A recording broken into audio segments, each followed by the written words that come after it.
Calling all book lovers. Whether you're wanting to make a reading journal for yourself as a gift or you want to sell reading journals, this video is going to give you tips and suggestions that you need. Plus, using tools like Canva makes it super easy to create a journal for personal or commercial use and fast. You can even use our templates to make it even easier.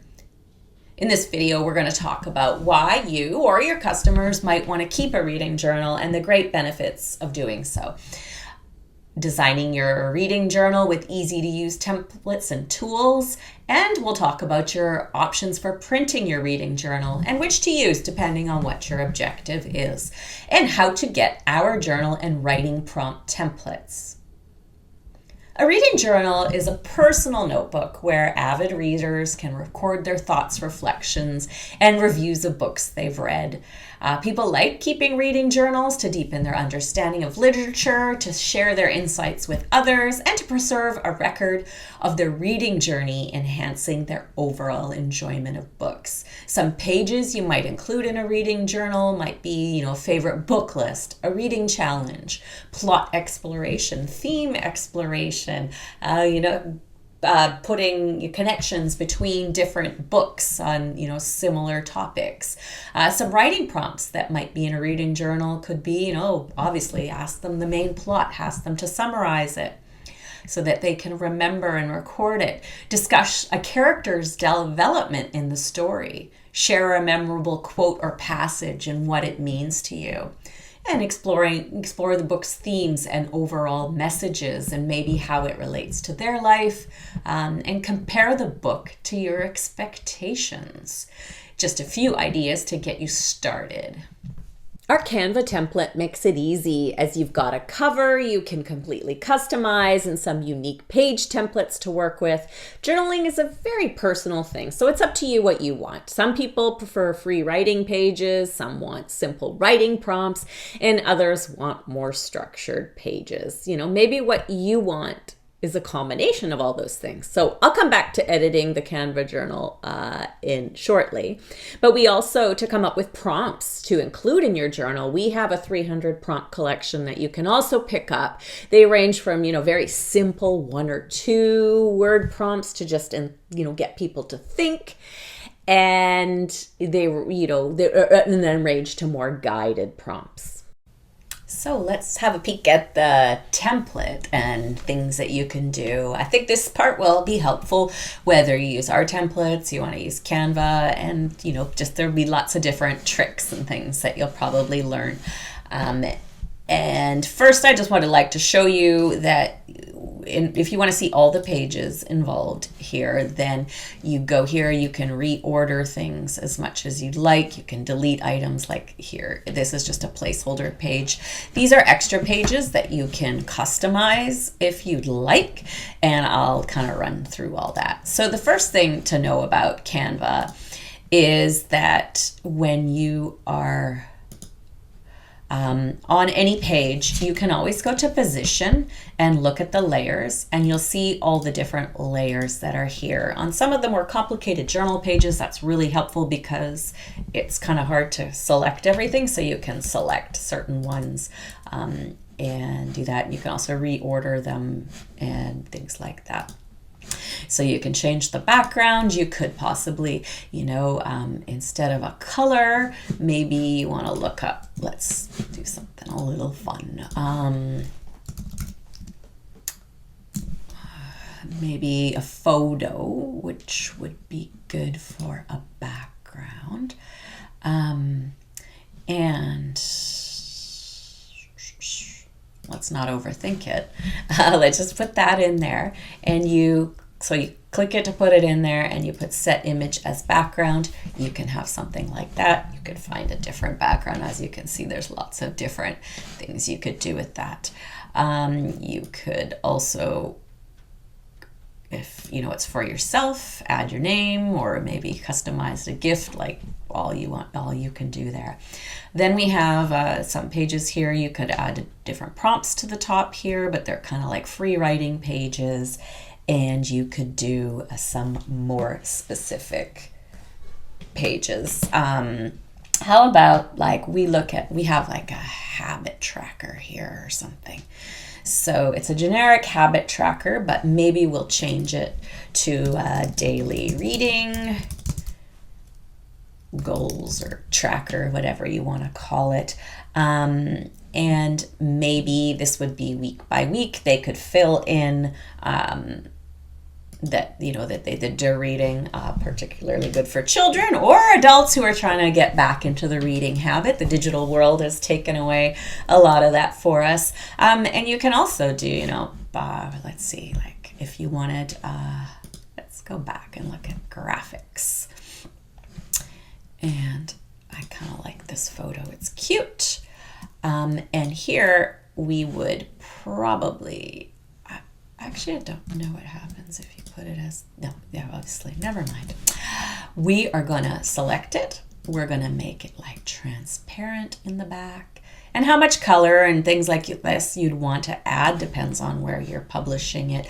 And how much ink, if it's, first of all, black and white ink, if you're self-printing or your customers are self-printing, then you might not want to do a lot of backgrounds because they'll waste ink at home. If you're getting it print on demand, obviously having color will cost more, but having black and white is usually fairly affordable, and it doesn't matter if you add, like you have extra ink. So where I did that was just this. It's transparent. I'm not touching the image. It's the transparency. Sorry, I was doing it while I was talking. So you can have it kind of fade in the background. I'm not sure that that's the best image for that. It might be a little hard to see, but it's kind of cute. You could also make it smaller. And maybe let's look at like this fill in the blank page. Let's make that, a book review. So we're going to change it to book review. And maybe here you could put, go away. I've duplicated this and I'm going to move this over here. So they have room for the book name. And maybe, you can have a lot more room if you move stuff around. So we could do like synopsis, because they might want to remember what the book is about. They could do what I liked, or what I liked, what made me think. And really, like, there's so many questions you could ask. You might want to do more than one page here, right?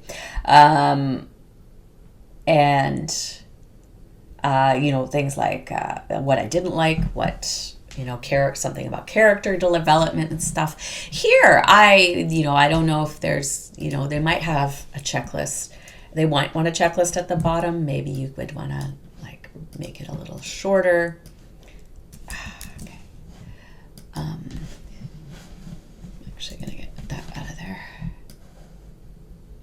So you can highlight and select something, and maybe you just want to have blanks because they might want to share it in their book club. They might want to pass the book on to somebody, like there could be different things that they could put in here.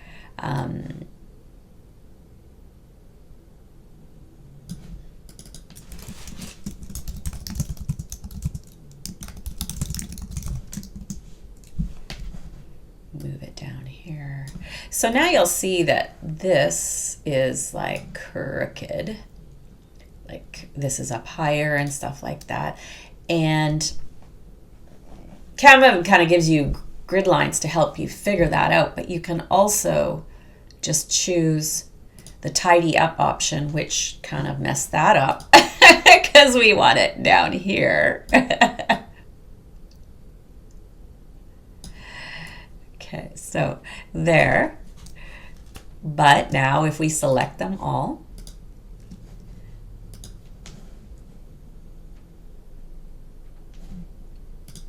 There, we aligned it to the bottom. So we chose align elements and I chose bottom, and now it should be fairly even. You can also see like when you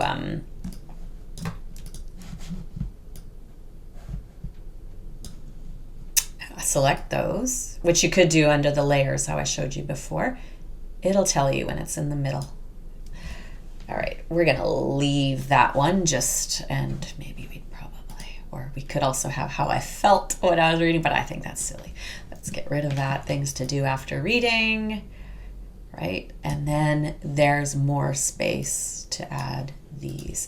And you can do the same thing, like you can, once you have added one, it tends to space it nicely for you. However, if it's going to be a journal and print it again, you'll want to go and do the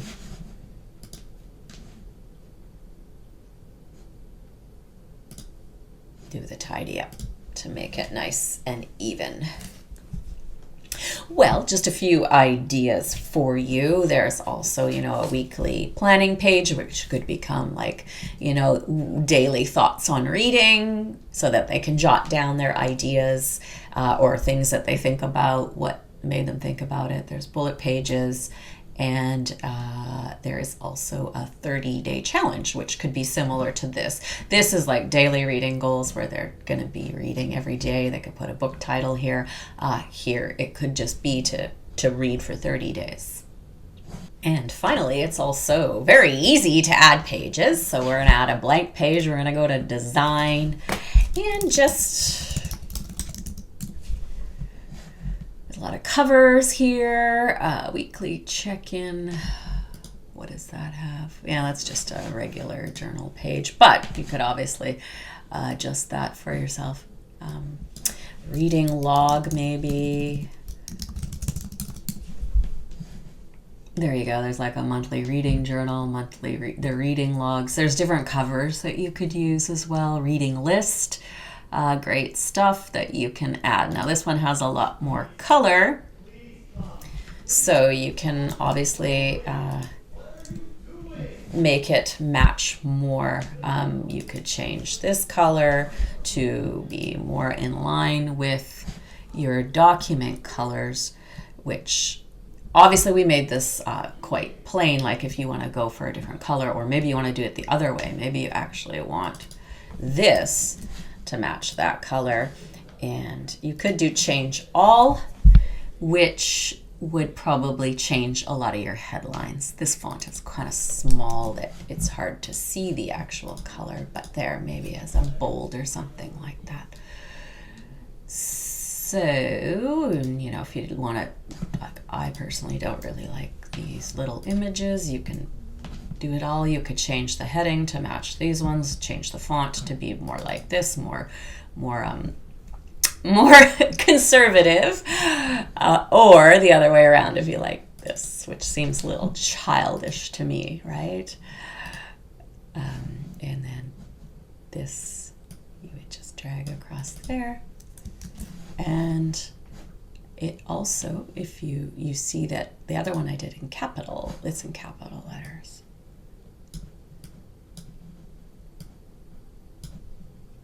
And the size of these are 22. This is really big. Like when this prints out, that's huge. That's one thing that about a lot of templates is that they're probably really large fonts. There's like so much room for them. This is a kind of a cool font. You might want to implement this over on the other pages, or you just might want to have it reading list, right? All right, I'm gonna leave it there. You guys have some ideas, but Canva just gives you so many options. And just try to think about what would provide the best experience to your customers, a person who loves reading, or a person, really think about, maybe it's someone who's trying to get back into reading, which I think is a very common thing for adults, that they want, we get so caught up in our screens that, reading books has gone the other way. So what could you do to encourage them? What kind of prompts could you have? What kind of experience can you create for them? When it comes to printing, you can, you have a few options. You can print it yourself and place it in a binder, which is nice because it's inexpensive, but it also allows you to easily add pages and put them in the order you want. So if you're like repeating certain pages, you can put them all together. If you sell journals, many customers love printable journals for this very reason, and you can just sell them as a download.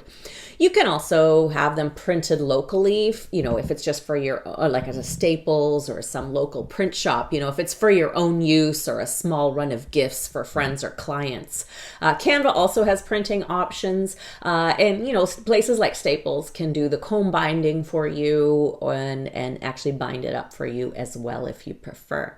Now, if you're shipping and printing for customers using a print-on-demand service like Printify, Printful, Guten, or Lulu, probably makes more sense because they'll print your journals and ship them as you make orders. So, and it's can be an automated process that gets incorporated into the platform you're selling from. If you'd like to make easy work of creating your journal, we do welcome you to grab the, ready to publish or edit journal, Canva journal, and the 300 writing prompts that can help you put together a more custom journal. The links are at the end of this video and in the description, and we look forward to helping you make your most awesome journal.